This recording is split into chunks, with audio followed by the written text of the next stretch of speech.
Mbak Inaya mendapatkan privilege sebagai anak presiden.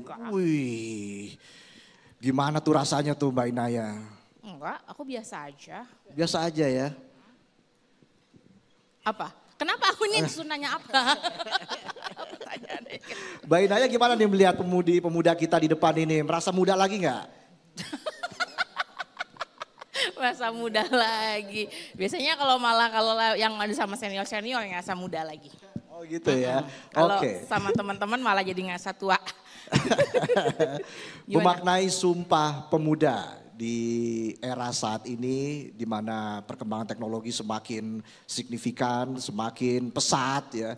Bagaimana kita harus memaknai Sumpah Pemuda di era sekarang ini, Mbak Inaya? Oke, selamat pagi. Selamat pagi generasi strawberry. Kesel gak sih kalian digituin? Kesel ya? Kalian suka banget dibilang gitu kan? Atau enggak dibilang generasi yang tunduk?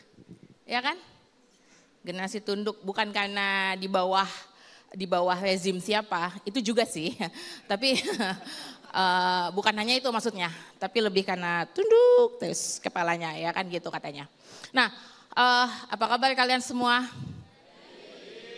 Ih standar banget hari gini. Katanya Indonesia gelap, kalian masih baik-baik aja.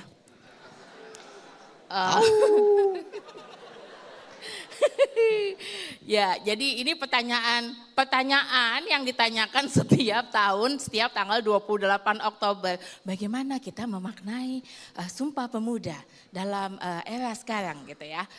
Oke, saya senang banget tadi Gusti B udah ngomongin ya itu soal persatuan. Tapi gini, saya mau mundur dulu sedikit. Kalau tadi Gusti B ngomong ketika kita bicara Sumpah Pemuda kan kita ngomongin soal persatuan ya kan.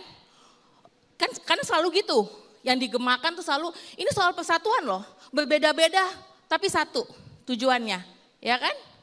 217 ya kan. Nah beda-beda satu tujuan.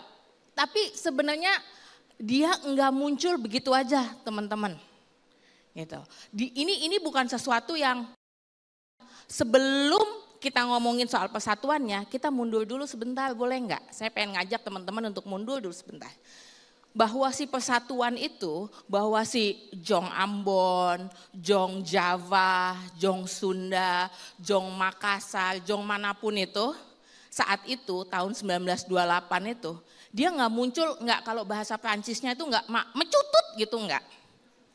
Dia nggak langsung nongol gitu aja. Sumpah Pemuda itu bukan sesuatu yang tiba-tiba yang Garex Makina gitu ya. Bukan sesuatu yang tiba-tiba dimunculin sama Tuhan. Pletuk gitu, enggak. Dia adalah sesuatu yang diupayakan. Dan itu bentuknya gelombang. Artinya dia nggak tiba-tiba berdiri sendiri. Yang paling penting kalau menurut saya sebenarnya sebelum kita bicara persatuan, ketika kita bicara Sumpah Pemuda, saya tuh selalu ingat omongannya Gus Dur. Ada yang kenal Gus Dur gak sih? Masih kenal kan ya? Kenal dong. Ya, itu dulu dia suka main di rumah saya. Orangnya baik banget. Saya suka dikasih duit sama dia. Meskipun sayang saya nggak dikasih pekerjaan. Ya.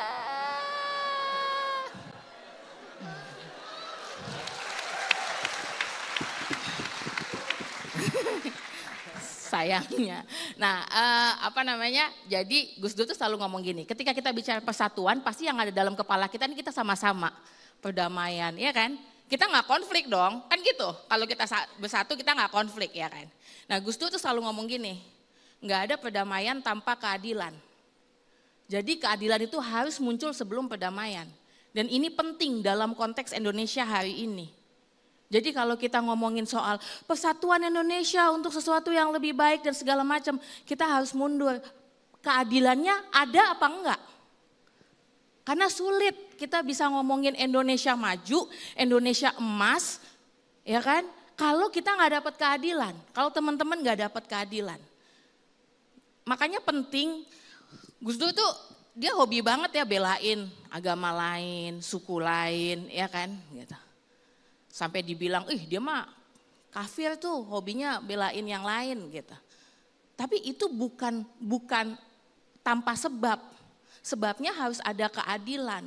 Dan keadilan paling dasar adalah identitas. Dan itu yang sebenarnya muncul di 28 Oktober 1928. Bahwa persatuan itu tidak menihilkan yang lain. Tidak menihilkan identitas kita. Identitas kita kemudian jadi sesuatu yang harmoni. Kita ini Indonesia itu nggak kayak Amerika melting pot. Enggak, kita bukan melting pot. Gitu. Kita gado-gado. Semuanya nyampur. Ada bumbunya di situ namanya Pancasila, maka dia jadi satu makanan yang harmonis. Nah, itu yang paling penting. Tapi kita sadar nih, saya lagi ngunyah kacang panjang. Oh, saya lagi makan jagungnya nih.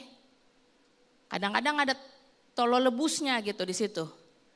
Nah, ini yang paling penting. Jadi identitas, representasi itu penting. Identitas itu penting untuk diakuin. Dan itu yang sepanjang saya hidup, saya belajar dari Gus Dur, sepanjang Gus Dur hidup. Iya benar. Itu saya belajar dari Gus Dur itu. Bahwa ketika kita bicara soal persatuan, kita nggak bisa ngomongin persatuan dulu kalau timpang. Kalau hubungannya toksik nih, ayo siapa di sini yang suka, yang masih punya hubungan masih di toxic relationship? Nggak ada yang angkat tangan. Wow, luar biasa. Ada sih. Ada yang gitu. Malu. Kenapa malu? Pelakunya? Hah? Enggak kan? Enggak kan? Nah, saya sering nanya, kenapa sebuah hubungan dibilang toxic relationship? Apa? Karena ego. Munculnya gimana? Kita taunya gimana itu ego? Kalau dalam toxic relationship. Hah? Menang sendiri, ya munculnya kita taunya dari mana? Jadi ada satu pihak yang dia maunya menang sendiri gitu ya. Ada lagi? Hah? Komunikasi kurang baik. Oke. Kurang pulsa kayaknya itu mah. Susah sinyal. Susah sinyal. Ada lagi? Gimana kalau manipulasi? Sering dengar kan ya, dia kan di gaslighting tuh. Ya kan? Jadi ini tadi yang ngangkat tangan toxic relationship sedikit ya, tadi beberapa. Gitu. Ya, yang setengah, yang sisanya nggak tahu emang nggak mau ngaku atau emang enggak. Atau emang dalam hubungan yang sehat. Atau emang adalah orang-orang yang bertanya, when ya? Nggak tahu juga. Jadi nggak bisa menjawab. Nah, tapi katanya nih karena ada manipulasi, ya kan? Hari ini data orang miskin Indonesia berubah. Bukan karena masyarakatnya jadi makin makmur, tapi karena datanya diganti. Standarnya diturunkan, dinaikkan, ya kan? Gitu. Manipulasi nggak tuh? Di gaslighting, ya kan? Kalau kamu tertib, kalau kamu demonya tertib, kamu nggak akan diapa-apain. Ancaman nggak tuh?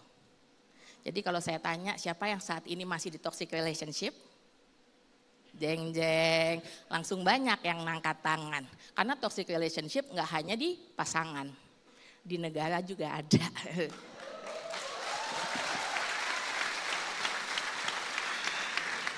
Salah satunya karena nggak diakuin. Karena apapun yang muncul nggak dianggap, diinvalidasi, bahkan ditekan. Nah, kalau kita bicara Indonesia hari ini, maka kita yang punya perbedaan ini, punya identitas masing-masing ini, mungkin perlu sadar setiap Indonesia dulu waktu 28 Oktober 1928 mereka bilang kita gabung yuk. Karena ternyata setiap jong ini punya kekuatannya sendiri. Dan ini kita satukan. Dan ini penting hari ini kita menyatukan identitas kita sama-sama supaya kita mencapai masyarakat Indonesia yang adil. Karena di situ jalan menuju Indonesia emas. Kita berikan tepuk tangan untuk Mbak Inaya. Wow. Walaupun tadi belum kejawab ya gimana rasanya jadi anak presiden.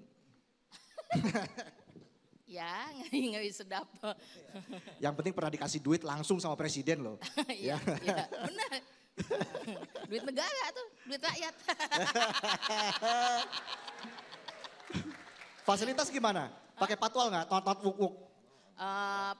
Nah ini juga menarik ya, karena sebenarnya fasilitas itu kayak hari ini ibu saya pakai fasilitas itu.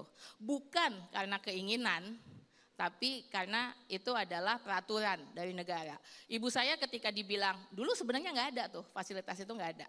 Terus tiba-tiba ada satu presiden yang bilang, kita ganti deh nih peraturannya ya, sekarang mantan kepala negara dan dan istrinya juga berhak mendapatkan fasilitas itu gitu. Karena kebetulan waktu itu kepala negara itu mau lengser. Nah, nah waktu itu terus kemudian ibu saya menolak. Ibu saya menolak karena dua alasan. Karena satu itu penggunaan uang negara. Ibu saya bilang nggak lucu, masa saya main ke rumah cucu aja pakai duit negara, gitu. Yang kedua karena satu hal yang menjadi yang dikenal oleh publik tentang Gus Dur itu adalah karena kedekatannya karena dia sangat reachable gitu. Jadi kayak ya udah kita bisa aja ketemu di mana gitu, di sebelahan gitu. Nah, kalau ada pengawalan kemudian itu menjadi sangat jauh. Makanya Mbak-mbak, Mas-mas hari ini jangan heran kalau kita susah banget menggapai para pejabat itu, karena memang sengaja dibuat unreachable, gitu. Nah, jadi baik, gitu. iya sudah menjawab kamu itu. mulai ini ya keringetan ya kayaknya iya. ya. Ini jokesnya udah diambil semua soalnya sama Mbak Inaya ya udah. Kita berikan tepuk tangan sekali lagi untuk Mbak Inaya.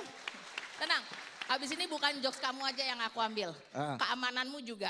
Kayaknya di depan ada ninu-ninu. Iya.